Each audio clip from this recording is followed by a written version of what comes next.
Right now, I want you to close your eyes and use your imagination and think of a cow. Now, in your imagination, what is the cow doing? I bet the cow you're thinking of is eating grass and walking around or something like that. Did anyone imagine a cow climbing a tree? No? Well, open your eyes because today we are reading a book called The Cow Who Climbed a Tree. It's happening. Hey, before it starts, let's go to Dad's Read Along Stories. Do it good. Welcome back to Dad's Read Along Stories. Today we're reading The Cow Who Climbed a Tree. I told you it was a real book by Gemma Marino. Let's read this book together and see what's about to happen.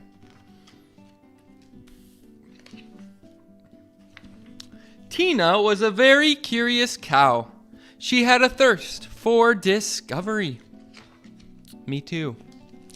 Her mind was full of wonderful things, all of which her sisters found very silly. Impossible! Ridiculous! Nonsense! They would say every time she told them about her amazing ideas. Her sisters were only interested in one thing: fresh and juicy grass. I told you probably imagined a cow eating grass. One day when Tina was exploring the woods, she decided to try something new. She began to climb a tree. Up and up she went.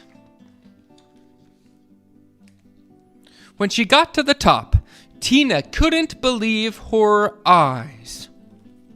Whoa, what? She found a dragon up there? Unlike the fierce dragons she had seen in her books, this one was friendly and vegetarian. All afternoon they talked about wonderful dreams and incredible stories. Tina couldn't wait to tell her sisters about her new friend. A dragon in a tree with a cow. I can't believe it. But her sisters were not impressed. Dragons don't exist. Cows can't climb trees. Impossible. Ridiculous. Nonsense, they said. And with that, they went to bed. But the next morning, Tina was nowhere to be seen. Her sisters found a note. The note says, "Gone flying with the dragon of the woods, Tina." Well, that was it. Tina's nonsense had gone too far. The sisters decided to go and find her and bring her home. For the first time, they ventured beyond the farm and into the woods. They'd never imagined that it would be so beautiful. And then they came across something very strange. Impossible, they said. It's a pig climbing a tree, and it says, "Flying lessons today, go up." But the first sister began to climb, and one after another, up they went. The world beyond the fields was extraordinary. But where was Tina? Suddenly, the sisters looked up. It was impossible. It was ridiculous. It was nonsense. But it was true. Tina was flying. And when she asked her sister to join her, they said something that they had never said before. Yes, why not? And after that, they just couldn't wait to see what else was possible. The end. Thank you guys for reading The Cow Who Climbed a Tree. At the beginning, they thought climbing was crazy, but then they started flying and they realized no dream is too small. There's so much to see and so much that you can do if you have a dream and make it happen. Thank you guys for reading with me on Dad's Read Along Stories, and I'll see you next time we read a book together. Bye! It's summer, and one of my favorite things to do in summertime is to have a fire and roast marshmallows. But one thing I've never done is I have never roasted marshmallows with a literal dragon. And that's what our book is about today. Let's read I Wish I Had a Dragon with Marshmallows by Diane Alber. Hey, before dark, there's a guy dancing on yours. Do it good. Some would say that I wasted a completely good wish. But how was I supposed to know it would come true? What's he talking about? It all started when I found this super cool lizard in my backyard. He had shimmering scales on his belly and little spikes on his head. He almost looked like a mini dragon.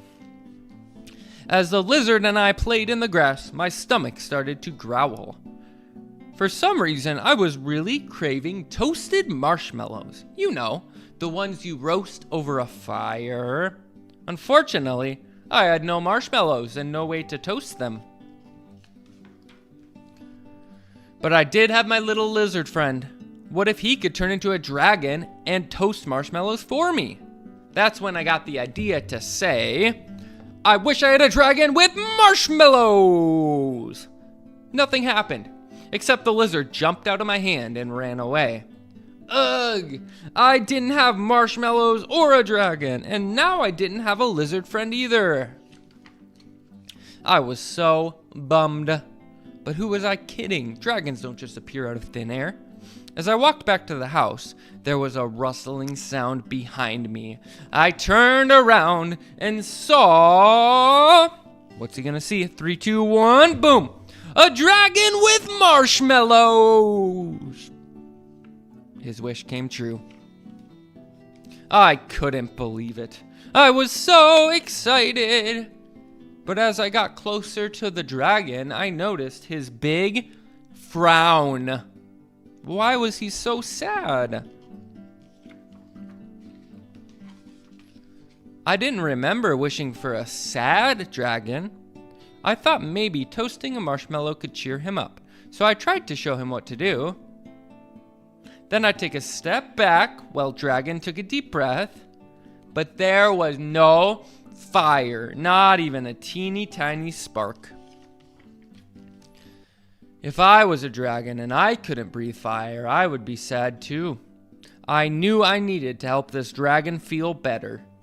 Then it hit me. Maybe a sad dragon couldn't breathe fire, but a happy dragon could. You're gonna make him happy? I had an idea. I immediately took off my sock, rubbed on some dirt for the eyes, and tried to do an amazing puppet show. But phew, that idea stunk. It probably really stunk because it was his socks. Then I thought a game of hide and seek might work. 1, 2, 3, 4. Oh, he's right there. It turns out dragons can't hide very well. Maybe a game of tag could be fun. But that was just exhausting. I just needed to rest my eyes for a second. Oh, I took a nap. I woke suddenly to a tickle on my arm. Ah! My lizard came back. I couldn't wait to show the dragon. I looked back for him, but he was gone. I began to wonder if it was all a dream. And that's when I noticed a plate of perfectly toasted marshmallows. The end. So in the end, he got what he wanted. He got a dragon, and he got perfectly toasted marshmallows, and he even got his little lizard friend back at the end. Thank you guys so much for reading I Wish I Had a Dragon with Marshmallows with me today. Thank you, Diane Alber, for this book. If you guys like it, please go online and purchase it to support horror and the other people involved in it. I'll see you next time on Dad's Read Along Stories. What is your favorite season of the year? Let me tell you, we got spring, we got winter, we got fall, we got summer. Well, today let's talk about one of my favorite seasons of the year, spring. Hey, before dark, there's a guy dancing on yours. Do it good. Like I said, we're talking all about spring, and we're talking about it with our friends, the Disney princesses. Let's read Disney Princess Royal Spring. A Royal Spring by Kristen Depkin. This has all the different Disney princesses from the different movies, and they all have spring coming. And let's see how they all make the most of spring here. Let's start with Rapunzel. It is spring. Time to get ready for Easter. Rapunzel and Pascal color Easter eggs. Pascal gathers eggs, and Rapunzel makes dye. Rapunzel paints so many eggs, and Pascal helps. Rapunzel and Pascal put the eggs in baskets. They are ready for Easter. Easter happens in the spring. Now we have Tiana. Tiana is having a garden party. She hangs flowers. Naveen sets up tables. Luis sets the stage for the band. It is party time. Tiana serves gumbo and sweet treats. The band plays and everyone dances. It is the perfect garden party. Belle. Next we have the Princess Belle. Belle's flowers are in bloom. Remember, all these things happen in the spring, right? Like Easter happens in the spring, garden party, and now Belle's flowers are in bloom. Belle trims the roses. Snip, snip. Belle puts a blanket on the grass. She takes yummy food out of a picnic basket. Belle's picnic is ready. Everyone eats tasty treats. The prince helps Chip fly a kite. What a lovely day. Merida. Merida and Angus go for a ride and they see a rainbow. Angus stops for a drink of water. Merida finds a lost baby bunny. Merida and Angus look for the bunny's family. They ride deep into the forest. Merida looks in the bushes. No bunnies. Merida and Angus find a clearing and it's full of animals. The baby bunny finds his family. Hooray! Spring is so much fun. That was amazing. Rapunzel had Easter and got her Easter eggs ready. Tiana, she had a garden party with the new plants and produce that was ready. Belle had a picnic and enjoyed the new growing flowers. And Merida found baby animals, since baby animals are born in the spring. Well, it might be spring by you, it might be summer, fall, winter, but whatever season it's in, I hope you were able to enjoy this book with me today, and I'll see you next time on Dad's Read Along Stories. Hello everybody, welcome back to Dad's Read Along Stories. Today we're reading The Skunk, where a man with a suit discovers something very unusual about the animal that seems to be following him around. Let's read The Skunk by Mac Barnett together. Hey, before dark, there's a guy dancing on yours. Do it good. The Skunk. There are a lot of skunks by my house, and I would not want one following me around. But let's see what happens. When I left my house, there was a skunk on my doorstep. Stinky. I kept very still. I did not want to startle him, but the skunk did not seem scared. Slowly and carefully, I backed away and started down the street. He's like, I'm getting out of here, bro. The skunk started right after me. We walked together a few blocks. I thought it was funny that a skunk and I could be going in the same direction. But after a mile, I realized I was being followed. Do. When I sped up, the skunk sped up. When I slowed, the skunk slowed. I took many wild turns, and so did the skunk. I turned to the skunk. I asked, "What do you want?" The skunk did not answer. The skunk was a skunk. Skunks can't talk. I bought the skunk an apple. I gave him a saucer of milk. I offered him my pocket watch. The skunk did not want any of those things. This was ridiculous! I was wasting my time. I hailed a taxi and sped off down the avenue. The skunk took the next cab. Outside the opera house, I hid behind a shrub.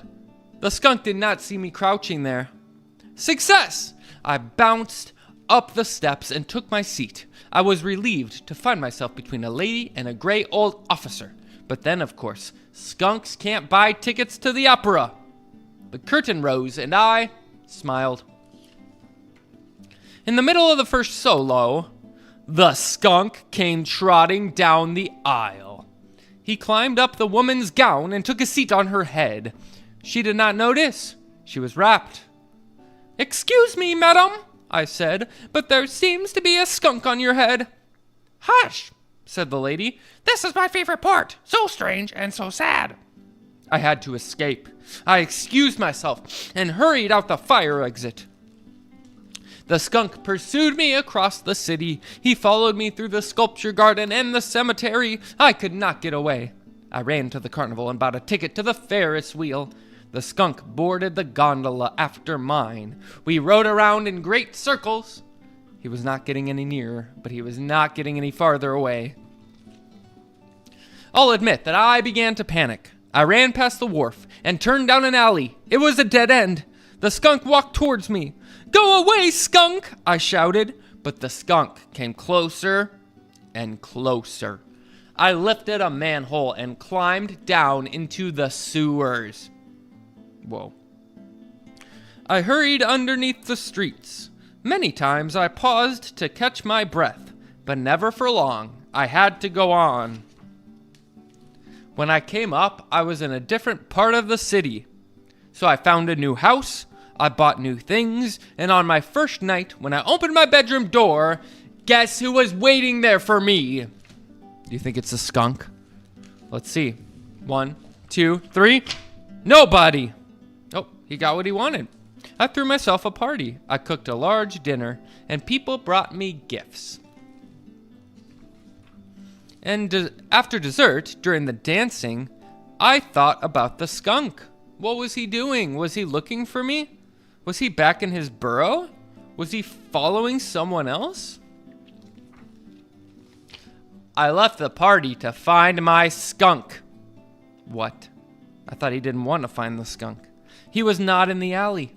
He was not in the carnival. He was not beneath the city. I could not find him anywhere, so I searched and I searched. There was the skunk! I trailed him down the sidewalk, careful to remain hidden.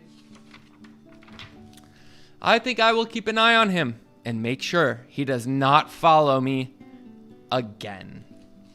The end. That ending is kind of crazy because at the beginning the skunk was following him and he was like, "Oh, I want to get away," and then he got away, but then he missed the skunk. So now the man is actually the one following the skunk, and the skunk might even be like, "Oh, this man is following me," and it might go in a big circle over and over and over. But that's a silly book full of twists and turns. Thank you for reading The Skunk with me by Mac Barnett, and I'll catch you next time on Dad's Read Along Stories.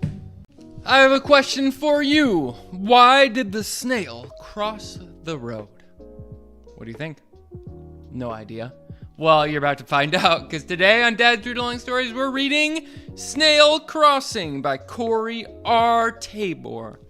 Hey, before dark, there's a guy dancing on yours. Do it good. Like I said, we're reading Snail Crossing today, a book I kind of just picked up because it looked interesting, and it is becoming one of my favorites of the year. So I really like this one. Let's read Snail Crossing. One lucky day, Snail was out scooting around when he saw the most beautiful sight. A field of plump, crisp cabbage just across the road. "Well, you won't stop me," said Snail to the road. Do you think a snail is going to get across the road quickly or slowly? Snail had been traveling for some time when he decided to take a break. "Why, I must be nearly there," thought Snail. He was watching the grumbling gray clouds when he felt something coming his way. What it was, Snail couldn't say. Some things are too big and fast for snails to ponder. "It's a car," Just to let you guys know. Well, you won't stop me, said Snail to the thing. Snail was cabbage bound. Nothing could stand in his way. Hey, you're standing in our way. We've got a road to cross here, yelled a troop of rowdy ants. And they probably would have carried on like that if it hadn't started to rain. Rain! Cried the ants. Help, help, help! Cabbage bound or not, Snail couldn't just leave them alone. Come in, said Snail. Come in before you drown. This part is so funny. Look, so he goes in his shell. He tells the ants to come in his shell. Look at this. Tea? Asked Snail. Oh, please, thank you. That would be lovely, said the ants. Click! He's got a whole house in his shell. We're sorry about earlier. Terribly sorry. Sometimes we get a bit antsy, said the ants. Oh, I know the feeling, said Snail, and he told them all about the plump, crisp cabbage just across the road. Said the ants. When the rain stopped, the ants said thank you, thank you, thank you, and goodbye. Well, I hope you'll come back soon, said Snail. Count on it, said the ants, and off they went. Now where was I, said Snail to himself. Oh, yes. Snail was cabbage bound, and nothing could stand in his way. Snail was scooting right along when he noticed something standing in his way. Lunch, said the hungry crow. Well, you won't eat me, said Snail. Can't you see I'm cabbage bound? Evasive maneuvers! Evasive maneuvers! Whoa, tongue twister. He's going in circles to get away. And just like that, the hungry crow was gone. Honk, honk. Snail was very relieved, but a little dizzy from all that spinning. And then he starts to sing a song. Should I sing it? Cabbage bound, I'm cabbage bound, head in the clouds, foot on the ground. Snail scooted and scooted and scooted and... Hooray! I found it! I made it! Said Snail. But where was the cabbage? Well, shoot! Said Snail. He went in circles and then he went back the way he came. He is the same far away as he was at the beginning. But what was that on the horizon? Could it be? It was! The cabbage was coming to Snail. How's that possible? Hooray, said Snail. And now the ants who brought him cabbage, they're singing too. Snail bound, we're snail bound. It's a good song. Thank you, he said to the ants. Thank you, thank you, thank you. Then the new friends went inside for cabbage soup and tea, and no one felt antsy at all. The end. That snail just went to the end of the street. Not even. He went to the middle of the street, and in just that amount of time, he had a crazy adventure. He made some new friends, avoided some close calls, and he got his cabbage. Thank you guys for reading Snail Crossing by Corey Tabor with me, as always. If you like the book, please buy it, support the author and publisher, and I'll see you next time on Dad's Read Along Stories.